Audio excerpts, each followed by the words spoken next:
All SACE electronic examinations have a number of useful features to help you complete your examination.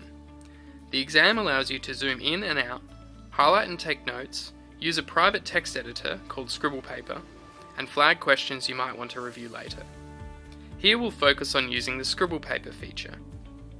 Once you've started your exam, you can access this by selecting the notepad icon in the toolbar. Scribblepaper can be used to prepare your response or make notes that are accessible across all pages. Text can be added to the Scribblepaper by keyboard or by copying and pasting text from any source on the page. The Scribblepaper pop-up can be closed with the Close button, X, or closed and reopened using the icon in the toolbar. Anything you add here is automatically saved. Closing the Scribblepaper does not delete the text. It's important to remember that anything included on the Scribblepaper is for your reference only. Markers will not be able to see this. To explore other features of electronic examinations, see our collection of videos and support materials on the SACE website.